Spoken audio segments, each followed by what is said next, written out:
Thank you for listening to Depictions Media Radio.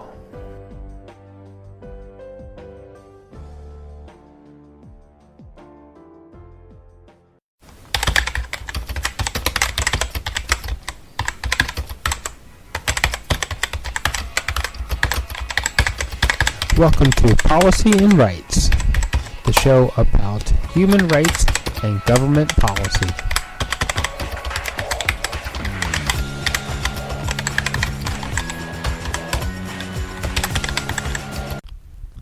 Welcome back, everyone.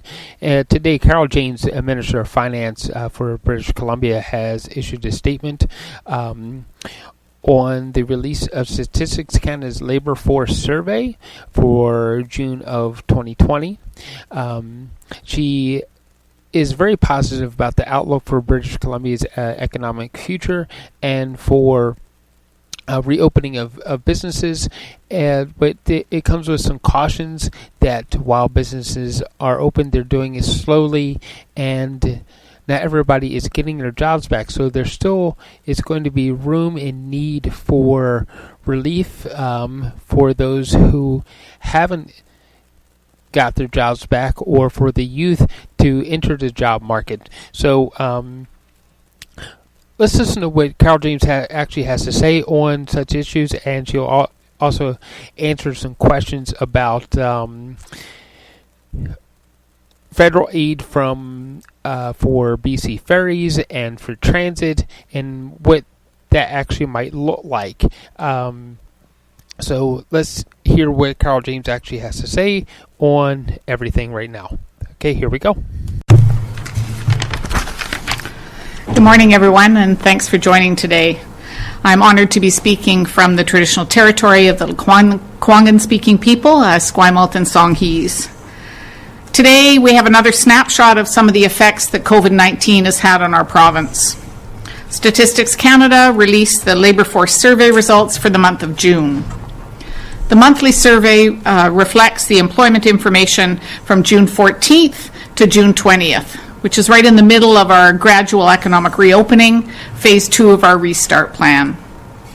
The data released today for British Columbians paints a picture of cautious optimism with a long road ahead of us. We continue to see positive signs as a result of BC's restart plan. In fact, more than 118,000 people found jobs last month.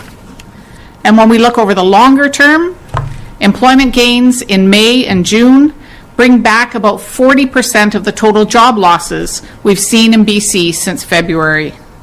So no question these numbers are encouraging. But as I said, we have a long way to go. While we have one of the most comprehensive plans in the country that supports people and businesses, one example would be our emergency benefit for workers, now surpassed 600,000 British Columbians who receive that benefit, as well as our tax credit increases, business tax cuts, rent supplements, support for income assistance and people on disabilities, tax payment deferrals, and a number of other supports. It's clear that there are still thousands of British Columbians and businesses that are still struggling.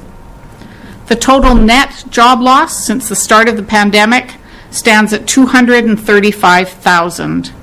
And again, while that's a large number, those are people, those are families, those are individuals and communities.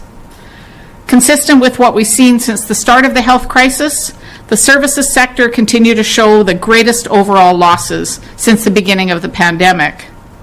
But as businesses reopen and we go through the restart, it's actually where we're also seeing the significant job gains. In fact, the accommodation and food services sector accounts for 50% of this month's gain in jobs. But again, despite the job gains, as more people look to enter the workforce, it does affect our unemployment number. So BC's unemployment number for June stands at 13%, which is down slightly from 13.4% in May. BC's unemployment rate, as I mentioned, remains higher as more people look to enter the workforce. That may reflect an increase in the demand for jobs, as well as an increase in confidence that people will have the opportunity to go back to work as they start looking again.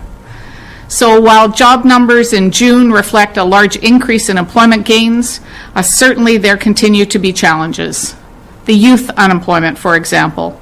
That rate stands out in particular, 29.1%, up another 0.2 of a percentage point since May.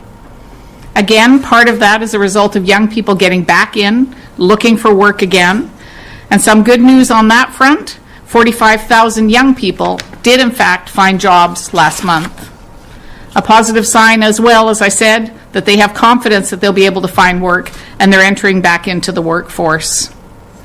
So that just does give us an increase, as I said, in the unemployment rate, but it does express growing confidence. So it's a reminder that we need to stay focused. We need to stay focused on our restart plan, doing it in a safe and responsible way so that we can see more and more businesses open. You remember me saying last month that I thought it was important to note that restart does not mean full rehire. Businesses are taking it cautiously. They're making sure that their employees are safe. They're making sure their customers will be safe. And people are starting to see that confidence by going back to businesses. That's going to give British Columbia a head start when it comes to our economic recovery. And the most important piece, to reiterate again, of course, is the importance of following Dr. Bonnie Henry's advice and Minister Dick's. The best start we can have for our economy, the best recovery for our economy, is making sure that we continue to fight COVID-19. And that's a huge appreciation and thank you to all British Columbians who have done an exceptional job. And I know we'll use that same kind of energy and discipline and care and attention as we get into economic recovery and through the restart. So these are a snapshot, once again, of COVID-19's impact on British Columbians. I will have another snapshot next week, as you know, when I update British Columbians on our province's finances. We'll be looking at the extraordinary investments we've had to make to support people, to support services, and to support businesses, as well as updated revenue and deficit forecasts. And that, of course, will further inform our economic recovery planning. Thanks so much. Look forward to your questions. Thank you, Minister. As a reminder to everybody on the phone, please press star 1 to enter the queue. You are limited to one question and one follow-up only. I would also ask that you please unmute your phones. You will not be audible until I call your name. First question this morning is from Yvette Brend, CBC. Hello, yes, Minister. Economists are telling us that Canada is really not even halfway recovered and BC is lagging behind a bit at 30% when you factor in the underemployed. I'm wondering how you're going to address the fears of parents that aren't sure if they're going to be able to work if school doesn't return full time, and people who are underemployed, technically employed but not working. This is affecting a lot of lower paid workers. Does BC have a plan? There is no question. That's part of why we've taken a look at our recovery plan, why we're talking to British Columbians, why we're making sure that our recovery plan will be focused on the sectors that have been hardest hit. As you point out, youth, it really is a staggering figure when we take a look at the youth numbers. We're obviously looking at things like support for post-secondary, for training, for skills development, for youth groups and youth employment. Those are things that right now we're looking at as part of our restart and part of our economic recovery. So those are pieces that are critical. I think you heard from Minister Fleming about the school plan, ready for September as well. But these are critical questions, and part of the reason that we're making sure that we're engaging British Columbians and engaging people from sectors. The Premier had a youth engagement process this week as well. So we're making sure that we're including those people in the discussions around what the plans will be so we can make sure we're addressing the biggest needs. Do you have a follow-up, Yvette? Okay, moving on to Carla Wilson, Times Colonist. Hello. I'm wondering if you are planning anything to do with the hotel sector as far as allowing municipalities to grant them property tax relief. Well, again, we've granted relief when it comes to property tax for all commercial businesses. In fact, it's a $700 million investment. This isn't simply a deferral. This is actually a cut in property taxes for commercial businesses by about 25%.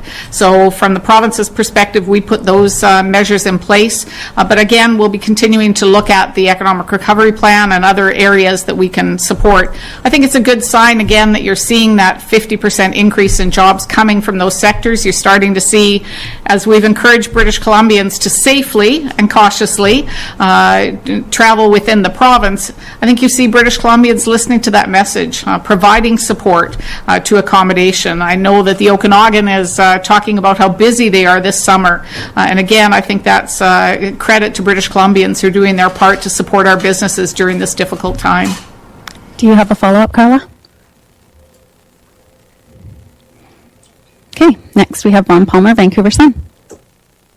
Good morning, Minister James.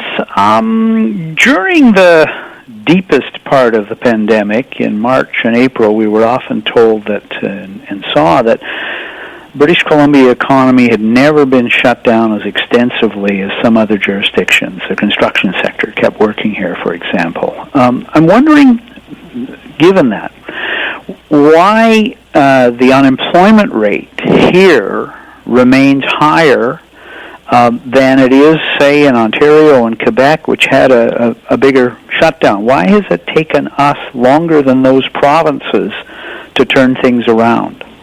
I think part of the answer, Vaughn, of course, are people now entering back into the workforce, which doesn't drop the unemployment number because there are more people now who are looking for work. So I think, in fact, some of that, although it doesn't shift the unemployment number, is in fact a sign of the confidence that people are having in British Columbia. They're entering back in. They're saying that it's possible to get work. So we're going to start looking for work. And so they're included in these numbers. So I think that's part of the explanation. I think the other piece, of course, is the tourism and the service sector is a big sector here in British Columbia. There's no question that it's going to be impacted, not in the short term, but probably in the long term. When you look at international visitors, when you look at the challenges that that's going to face for that industry. So I think that's also part of the explanation that you're seeing here in BC. Do you have a follow-up, Ron? Yes, please. You flagged the what I took as one of the more surprising numbers in the survey, which is that the accommodation and food services sector has really bounced back remarkably. More than 50,000 jobs added there. And I would say, in spite of the fact that there's been no reopening of the province to international travelers, to the U.S., I guess around that, do you have any sense of why they've been able to do so well without the international travel and the cruise ships and the border crossing? And does it suggest that perhaps that sector might fare better than we thought it would in spite of the loss of all those tourists? Well, I think there is no question, and it's anecdotal, but there is no question that British Columbians are stepping up to the plate. Whether it's my neighbours or the people in my community or the people I talk to around the province, they're looking for their local vacation. They're looking for an opportunity for places that may have been full in the summer previously because you had international visitors coming in, you had hotels that were full with cruise ship passengers. They now have an opportunity to be able to partake in some of those areas that they didn't have a chance to before because it was busy with international visitors. So I give full credit to British Columbians who are really looking at trying to find. I've talked to a number of people who've said, I couldn't find anything. I was looking for an opportunity in August for a holiday and everything's full. That's a very positive sign from my perspective. So we'll be watching closely. I think it's not unreasonable to recognize that there's still a lot of volatility in the economy. There's a lot of volatility in the recovery process. We'll have to watch it carefully over the fall, but I think it's certainly a positive sign from my perspective, and I give full credit to the people in our province. Next question is from Richard Zisman, Global News. You mentioned the number, Minister James, of over 600,000 British Columbians have applied for the $1,000 relief. Does this number surprise you? Does it still work inside the $5 billion that have been earmarked? And is there any thought being given, considering this pandemic is dragging on longer than I think many people anticipated, of having another round of financial relief for people? So a number of our relief measures for people and for businesses, in fact, continue to be open, and in fact we've extended them for exactly the reasons that you raise. The Premier and I said when we announced the measures, the COVID action plan, that we wanted to make sure we were responsive and that we were flexible. Because again, no one has a playbook for dealing with this pandemic. We have to make sure we're monitoring as we go along. So as you may know, we've extended the rent supplement, so it's a longer period of time. People still have the opportunity to apply for the emergency benefit for workers, so that is still open for people to apply if they've lost their job and haven't been able to go back to work. We've extended our support for people on income assistance and disabilities for over the summer months to get us through till September. In fact, that's exactly what we've done. We've looked at the need, we've looked at the supports that are needed for people, and we've extended them to be able to give people the opportunity to have that kind of support that is critical during this difficult time. And on the issue of the $5 billion, are we still within the $5 billion? Yes, we are, and we'll have details about that coming up as part of the economic statement next week. Do you have a follow-up, Richard? I do, thank you. And on that economic statement next week, is there anything you take out of these job numbers that can help sort of us better understand what we should expect for next week in terms of how hard hit the economy has been throughout this pandemic? Well, I would say if you look at the numbers, I use cautious optimism, and perhaps that's just the direction of a finance minister, but I think we are going in the right direction. These numbers show we're going in the right direction. They show that we're providing support to people, but people are also returning to the workforce. Jobs are being created. The restart does mean that businesses are reopening. But it's a long-term process. This isn't going to be a short-term process to get us back on track. It's a long-term process, and I think you saw that with the federal announcement around the deficit numbers and around what the federal government was looking at, and you'll see it again reflected in our numbers next week, that this has had a major impact. And although there are good positive signs, there's still lots of people and lots of businesses that are hurting, that are really struggling, and so we need to make sure that our recovery plan addresses those, that we provide short and long-term support, and that we address the impacts that have happened in our province, and that'll be outlined next week. Next question is from Les Lane, Times Columnist. Well, thanks. Minister, how's BC making out convincing Ottawa that BC ferries should be eligible for the wage subsidy program? Well, you may know that the Premier doesn't give up. He continues to push hard. We've had some good success, as you know, on the sick leave and raising that issue up to the federal level and getting the federal government to engage around sick pay for people, because we know that's such a critical part of making sure that we continue to fight COVID-19. So we're continuing work on the ferries. You may know that the federal government is putting money aside, $14 billion across the country, for all provinces to take part for economic recovery. We're still in negotiations, so I can't give you details on that piece yet. We're still in negotiations, and the key really for us in BC will be what's included in that $14 billion, our share of that $14 billion. How many pieces does the federal government expect it to cover? And then are there pieces outside that? So as you mentioned, we've been talking about BC ferries, we've been talking about transit and the importance of transit and making sure we have support for transit, because again, if we're looking at economic recovery, you can't do that unless we put money into transportation and transit. So waiting for those details through negotiations as well. Do you have a follow-up, Les? Yeah, the eligibility, that complicated wrangle, but it looks like a long shot. If you fail on that move, is it safe to assume that you would be counting BC's share of that additional payout to provinces? You'll just use some of that for BC ferries? I'm not going to second guess what the negotiations will bring and what restrictions will be put or what categories will be put in place from the federal government. Those discussions are going well at this stage, so I'll let those discussions occur. Next question is from Tyler Orton, Business in Vancouver. Yeah, thank you, Minister. We see that BC's employment numbers improved in June, but if you look at Metro Vancouver, the unemployment rate actually went up compared with the period before that. What do you attribute that to?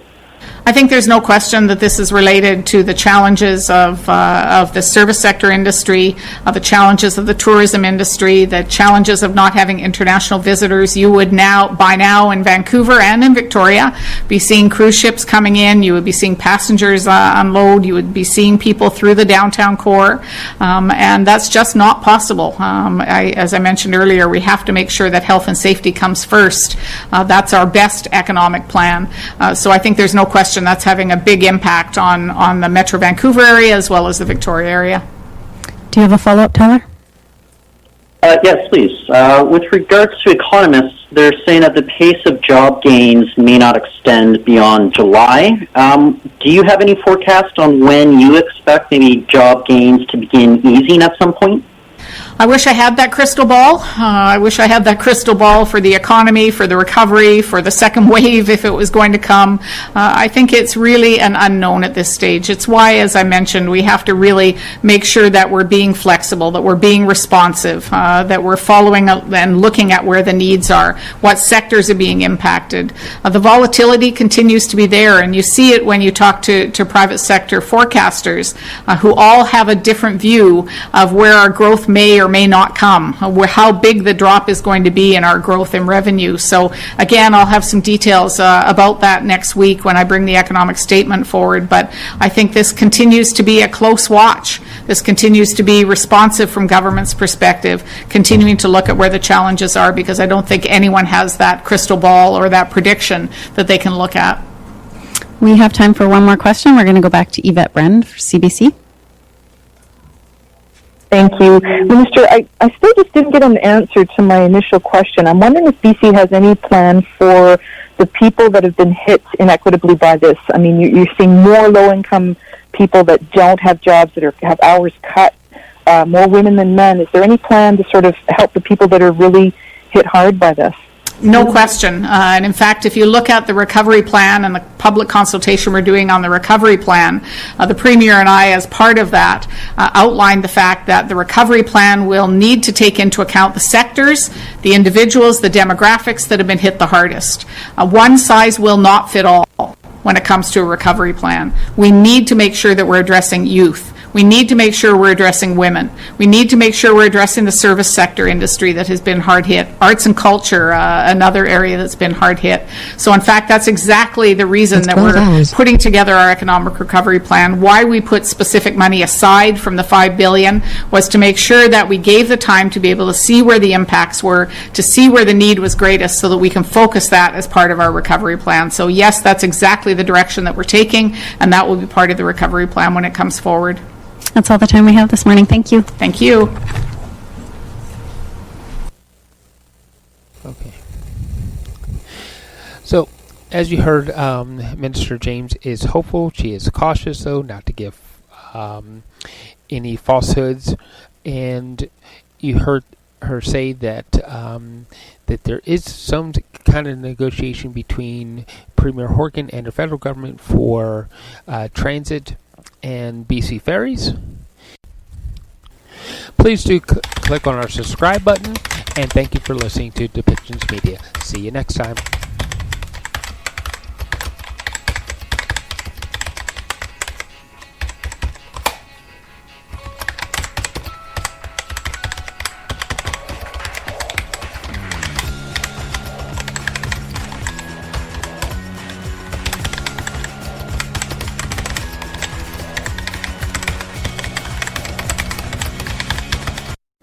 This show has been produced by Depictions Media. Please contact us at depictions.media for more information.